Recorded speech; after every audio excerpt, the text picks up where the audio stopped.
everyone, I'm Himeshi De Silva with Techwire.lk, and today I'm here at the Millennium IT campus to have a discussion about the importance of soft skills for IT professionals. For this discussion, we have with us today Mr. Lalin Dias, who is the Vice President of Platform Development at Millennium IT.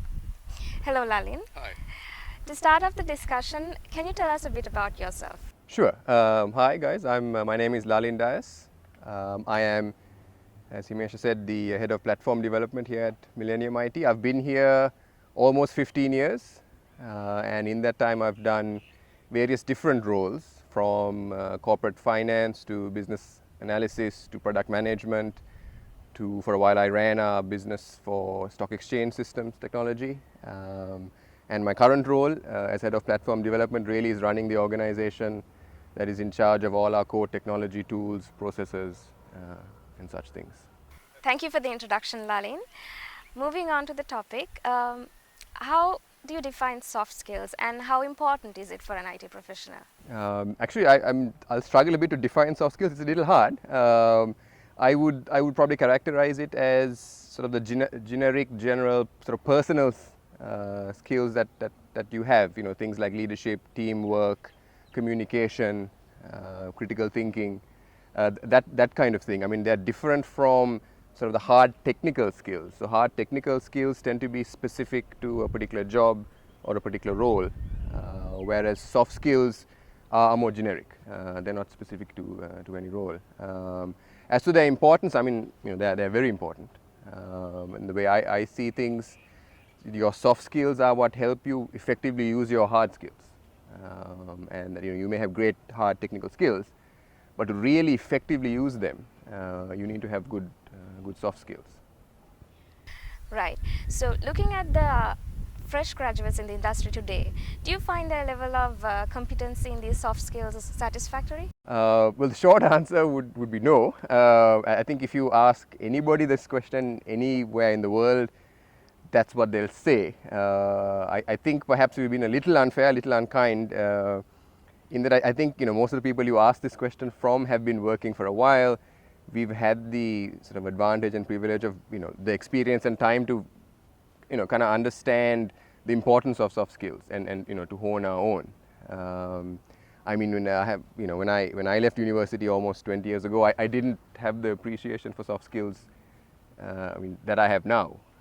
I mean, I remember when you asked this, when I came back. I mean, I went to London. I did economics there, and you know, as you can imagine, it's pretty expensive. My parents struggled a little to fund it, but I remember coming back, and I, you know, told my father, you know, I'm not sure you got your money's worth, because I had by then started to forget a lot of that economics. I'm not sure what it's like now, but you know, 20 years ago, we used to spend most of our time in the pub, not necessarily in lectures. So, you know, I landed in Sri Lanka and I had probably forgotten half my economics. So I was feeling pretty guilty, and I told him this, and he laughed.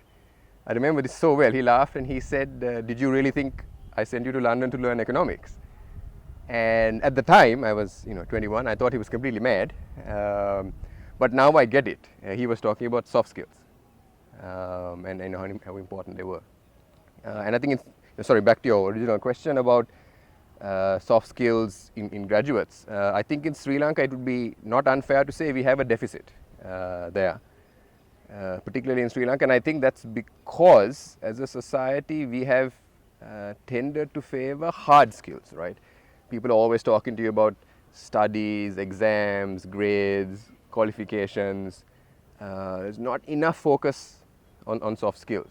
And you know, I mean, there's a long list of soft skills that, you know, we have to work on during our lives. But if I was a graduate, I mean, my advice to graduates really would be communication skills, critical thinking, and really adopting the right attitude. You know, those would be the top three if I had to pick. It's hard to pick top three, but that's what they would be. Okay, you mentioned communication skills as a soft skills, which is very important. Can you elaborate further on it? Sure. So that I think would make anyone's list of top three. It's like the, you know, the universal soft skill, as it were. But I think sometimes when people say communication skills, they what they really mean is, look, can you string a few sentences together, right? But when I say that, I mean a lot more. What I mean is, the true essence of a good communicator is somebody who can get what's in your head into the other person's head, right? And with the least amount of effort to yourself and the other person, right? So it's not just walking up, saying what you think, and then hoping the other person understands it. It actually takes a lot of hard work. So you have to understand what is the message, who are you trying to give the message to, what is that person's context, what's their vocabulary, what are the words they'll understand, what are the words they don't understand, what is the medium you must use to communicate. Should it be a meeting, an email, a text message, a document? So it takes a lot of hard work to be a good communicator, and I think it takes years of trying really to get good at it. But if you do get good at it, you are well ahead of the rest of the pack. So that's what I mean when I say communications. And it's really two things: how do you get what's in your mind into the other person's mind with the least amount of effort for the two of you? And that's hard, but very valuable. Yes, that's right. You mentioned, all of us know that technical competency is a must-have as an IT professional. So how does critical thinking fit into that? Sure. So when I mean critical thinking, I'm not even sure it's the right word, but what I really mean here is, the real desire and the ability to get to the heart of something, to understand why things are the way they are, right? And the only way you can really do that is to ask questions of yourself and of others, to really understand the essence of why is this the way it is, right? And the word why is one of my favorite words. It's a word we should be using a lot in our day-to-day lives, but it's a word I think we probably don't use enough, right? I think we are not as intellectually curious as we should be. And again, I guess, drawing back to the society from which we come, I think again an area where in Sri Lankan society we need to focus on a little bit is encouraging people to be curious. I'm not sure about your experience, but certainly mine growing up, you're not really that encouraged to ask questions. You're kind of encouraged to toe the line. You got to think what your teachers think what your parents think. You don't really critically evaluate what's going on, why it's going on. I think that's the mistake, and I think certainly going forward, that's the society, I hope it's something we together we address.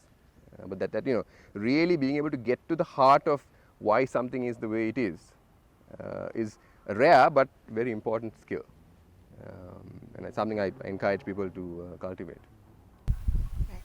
So you talked about critical thinking and earlier communication. Apart from this, is there anything else that you think a fresh graduate in IT might need? I said a long list, but certainly I would say having the right attitude, and there I probably mean about three things when I mean right attitude. One is a very positive can-do attitude. It's I've been working for almost 20 years. It's always much nicer to work with people who are trying to find ways to make things work. It's not so easy to work with people who are trying to tell you why something won't work, right? And so having that positive frame of mind is a good thing. In Sri Lanka, we are very good at that actually. I think it's one of our strengths. We are generally very positive people. Almost everyone you meet in any walk of life is always trying to find ways to make things work. And I think we do pretty well on that front. Areas where I think there is room for us to improve, one is, I would say, sort of being dependable, right? As Sri Lankans, we, myself included, have a bit of a casual relationship with time, right? We almost expect people not to do things on time, or if they do, they kind of do half the job. That's not a great attitude.